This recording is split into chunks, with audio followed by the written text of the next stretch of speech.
السلام علیکم اے میرے وطن عزیزو، میں اکثر آپ کو پیغام پہ پھینکتا رہتا ہوں یوٹیوب کے اوپر. آپ لائک وائک نہیں کرتے. دینا نہ کریں لائک. مجھے آپ کی لائک کی ضرورت نہیں ہے. میرا کام ہے پیغام دینا اپنے نبی کا، اپنے اللہ تعالیٰ کا. میں آج آپ کو ایک بڑی پتے کی بات بتاتا ہوں، آپ کے کام آئے گی.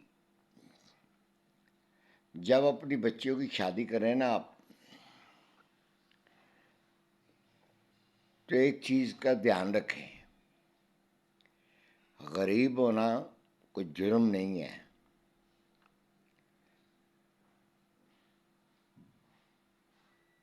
ذات پات کا ہونا بہت ضروری ہے. کہتے ہیں گھر میں کتا بھی رکھو تو نسلی رکھو. آپ نے اکثر دیکھا ہوگا کوئی ککڑ رکھ رہا ہے تو بڑا نسلی رکھ رہا ہے، مرغی رکھ رہا ہے تو بڑی نسلی رکھ رہا ہے، اگر کوئی جانور رکھ رہا ہے تو بہت نسلی رکھ رہا ہے. اسی طرح بندوں کے اندر بھی نسلیں ہیں. کوئی نیچ ذات کا ہوتا ہے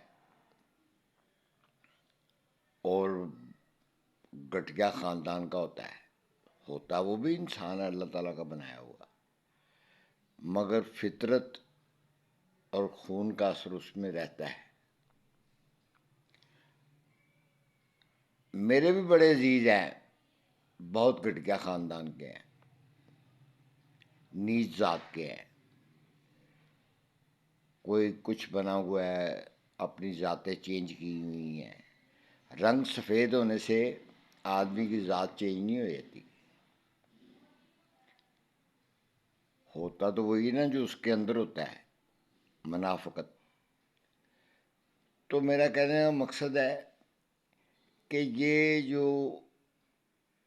آپ شادی کر دیتے ہیں نا، نسل دیکھنی ضروری ہے. غربت نہ دیکھو، غریبی نہ دیکھو. دیکھو کہ وہ نسلی ہے تو آپ کو ٹھنڈی ہوا ہی آئے گی بیٹی کی طرف سے. اگر بے نسلی ہے تو ہوا نہیں آئے گی، دکھ ہی آئیں گے. یہ پکی بات ہے. یہ میں نے بہت سارے اپنا زندگی کے 50-60 سال لگائے ہیں. ہر لوگوں سے ملا ہوں، بے نسلیوں سے بھی ملا ہوں، نسلیوں سے بھی ملا ہوں. اگر گدے پہ سونے کا پلندہ ڈال دو نا تو ہیرے لگا دو تو اس کو بازار میں لے کے نکلو تو کہلانا اس نے گدھا ہی ہے، اس کے پلندوں کو کسی نے نہیں دیکھنا. یہ پیسہ آ جانے سے اپنی آدمی ذات نہیں بدل سکتا. میرے ایسے کچھ عزیز اپنی ذات بھی بدل گئے ہیں وہ بہت نیچ خاندان کے، اور اپنی ذات بھی بدل گئے ہیں. مجھے کوئی فرق نہیں پڑتا، میرا کوئی لینا دینا نہیں ہے. اچھی بات ہے، مگر میں ان کو اطلاع کرنا چاہتا ہوں دوسرے لوگوں کو کہ ایسے لوگوں سے بچو جو اپنے جس نے کوئی احسانات کیے ہوں ان کو نہ فراموش کر دیا جائے. حضرت علی کا قول ہے کہ جس کے ساتھ نیکی کرو اس کے شر سے بچو. اگر آپ لوگوں نے نیکی کی ہے تو ان کے شر سے بچو. یہ جب بھی ملیں گے آپ کو ڈسیں گے. جس سے نیکی کی ہوگی نا آپ نے، وہ آپ کو ڈسے گئی، اس سے فیض نہیں مل سکتا.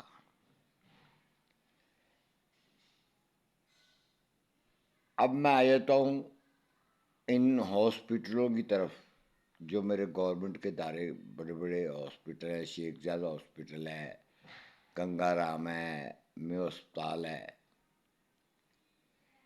میں نہیں کہتا سارے ڈاکٹر خراب ہیں، مگر اکثریت خرابوں کی ہے۔ میرا ایک عزیز تھا، اس کو ہرنیوں کا آپریشن تھا، 70 سال عمر تھی اس کی، اچھا یعنی صحت مند تھا، ہرنیاں ہو گئی۔ ڈاکٹروں نے کہا یہ ٹیسٹ کراؤ، وہ ٹیسٹ کراؤ، پتہ چلا سارے ٹیسٹ ہو گئے، 50,000 روپیہ لگا۔ آخر میں ڈاکٹروں نے کہہ دیا کہ آپ کا آپریشن نہیں ہو سکتا، آپ کی عمر بہت زیادہ ہے۔ اچانک ہی میں اس کے گھر چلا گیا، میں نے کہا کیا ہوا؟ کہتا ہے یار وہ تو میرے ساتھ ایسا ہو گیا ہے۔ اس نے فائل دکھائی، میں آگے سے ہنس پڑا۔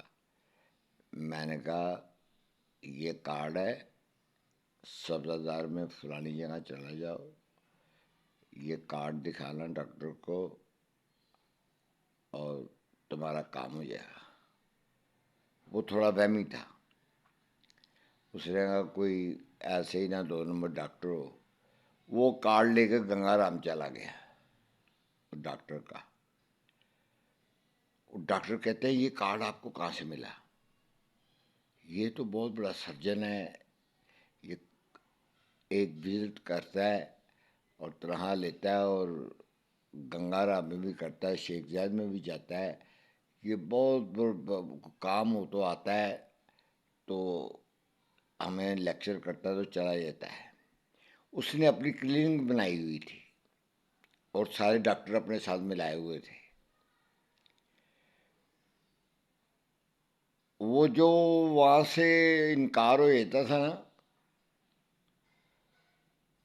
وہ بندہ وہاں پہنچ جاتا تھا۔ میں بھی بھائی کو لے کے، یعنی بھائی تھا میرا، میں لے کے چلا گیا، 50,000 روپے لگا، اس کا آپریشن ہو گیا۔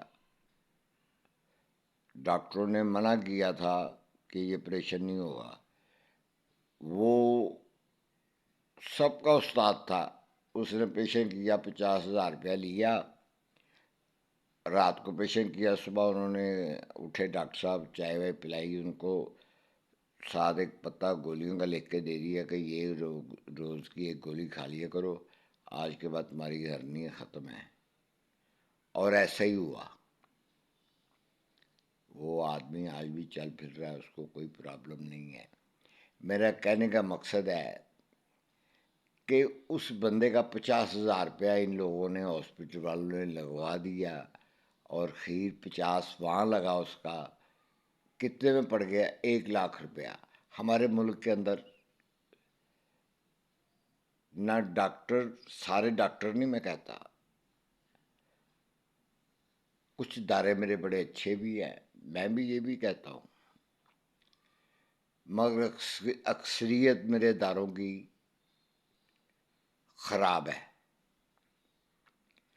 یہ سوئی گیس کا محکمہ ہے، یہ بھی خراب ہے۔ میں نے رات ایک کلپ بنا کے پھینکا، وہ جا ہی نہیں رہا تھا، کلپ ہی نہیں جا رہا تھا۔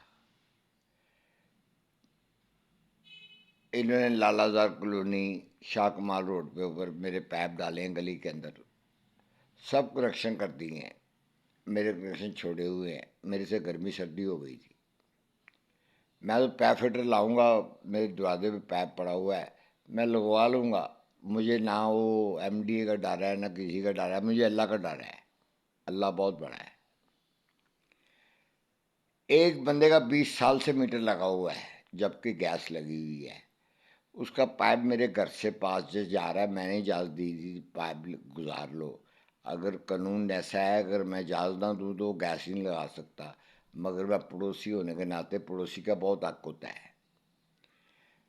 اب سوئی گیس والے آئے، سارے کنیکشن کر دیے، میرے دروازے کے پاس ہی اس کا کنیکشن ہے، تو کہنے لگے یہاں نہیں کنیکشن ہو سکتا، میٹر اس آپ کی دوار پہ لگیں گے۔ میں نے کہا بھائی میری دوار پہ کیوں لگیں گے؟ وہاں آلریڈی لگے ہوئے ہیں، پیپ پڑے ہوئے ہیں، یہاں آپ نے کنیکشن کرنا ہے، 5 منٹ کا کام ہے، آپ یہ نیا پھٹا ڈال رہے ہیں۔ اس کا مطلب تھا پیسے کا، کہ ہمیں 10-20 ہزار روپیہ لگاؤ تو ہم تب جا کے۔ میں نے کہا بھائی یہ کام نہیں ہونا۔ میرا کہنے کا مقصد ہے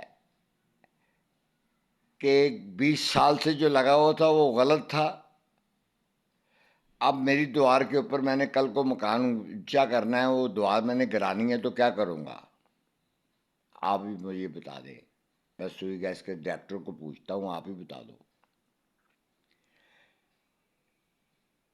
ایسا مت کرے, عوام کو مجبور مت کریں کہ وہ غلط قدم اٹھا لے. میرا یہ پیغام ہے. جو میرے رشتہ دار ہیں نا نچلی ذات کے, میں ان کو بھی کہتا ہوں کہ انسان بنو. پیسہ آنے سے آدمی کی فطرت نہیں بدلتی. فطرت تمہاری وہی رہے گی. سام ڈسنے سے کبھی نہیں باز آتا. جتنا مرضی دودھ پلاؤ. میرے رشتہ دار بھی ایسے ہی ہیں, جتنا مرضی دودھ پلاؤ پھر ڈنگ ماریں گے. میں تو ان کے ڈنگ سے دور ہو گیا ہوں. میری طرف سے کوئی مر بھی جائے گا تو میں نے تو جانا بھی نہیں ہے. میں جینوئن بات کر رہا ہوں. میرے سامنے ان کو کوئی فائر مارتا ہو تو میں کہوں گا 2 اور مار. میرا کہنے کا مقصد ہے یہ بہت گھٹیا لوگ ہیں. میری سوچ سے بھی زیادہ گھٹ گیا ہے. رب الجلال بہت رحم کرنے والا ہے. اس نے میرے پہ بہت رحمت کی ہے. میرے گھر کو آگ لگ گئی, 10-20 لاکھ کا نقصان ہو گیا. الحمدللہ اللہ کا کرم ہے, میں پھر اپنی جگہ پہ قائم دائم ہوں. پیسے سے بڑا امیر نہیں ہوتا آدمی, اخلاق سے بڑا امیر ہوتا ہے. اخلاق, اللہ تعالیٰ نبی پاک نے کہا اخلاق اخلاق اخلاق. قول و قرار اخلاق, جس کے اندر اخلاق ہے نا وہ بہترین شخص ہے. تو میرا کہنے کا مقصد ہے کہ نمازیں تو پڑھنی ضروری ہیں, پڑھنی چاہیے. مجھے بھی, آپ سب کو پڑھنی چاہیے. اللہ توبہ کرنی چاہیے, مگر اس کے ساتھ اپنا دل بھی بدلی کرنا چاہیے. نماز کا مطلب یہ ہے کہ آپ پاک صاف رہو اور اس کی حمد و ثنا میں رہو. یہ میرا پیغام ہے. یہ ہماری عوام کے اندر یہ چیز ختم ہو چکی ہے. اخلاق ختم ہو چکا ہے. اللہ سے توبہ کرے, کسی وقت بھی کایا پلٹ سکتی ہے. یہ کوٹھیاں, یہ کاریں یہی رہ جانی ہیں, پھر جانا قبرستان ہی ہے. میں نے بھی اور آپ نے بھی. میری طرف سے اتنا ہی ہے کہ جو میرے لیڈر کر رہے ہیں اس وقت ملک کے ساتھ, اللہ تعالیٰ ان کو بھی ہدایت دے اور سیدھا راستہ دکھائے, اور مل جل کے حکومت کریں زرداری کے ساتھ بیٹھ کے. زرداری نیک آدمی ہے, شہباز شریف بھی نیک ہے, بیٹھ کے ذمہ دار لوگ ہیں, یہ پیسے والے لوگ ہیں. اللہ تعالیٰ ان کو اور دے اور ملک کے ساتھ سنسیر ہو کے چلیں. میری یہی دعا ہے. اور میرے فوج اللہ تعالیٰ اس کی جاتی رکھے. جو شہید ہو رہے ہیں روز, اللہ ان کو بھی جنتوں میں کر دے. فوج کو ہم بہت برا بلا کہتے رہتے ہیں, ہم بدقسمت آدمی ہیں. ہمیں اچھی اتنی فوج ملی ہوئی ہے, اتنی اچھی ایجنسی ملی ہوئی ہیں, ہماری پولیس بھی اچھی ہے, ہمارے سب ادارے اچھے ہیں. مگر میرا کہنے کا مقصد ہے کچھ ادارے ہمارے بہت غلط ادارے ہیں جن کے اندر منافقین بیٹھے ہوئے ہیں. بس میرا اتنے پیغام تھا. اللہ تعالیٰ سب کی حفاظت کرے, میری فوج کی, میری ایجنسیوں کی. اللہ تعالیٰ ان کو اپنی حفاظت میں رکھے, ہر بلا سے دور رکھے. پاکستان زندہ باد.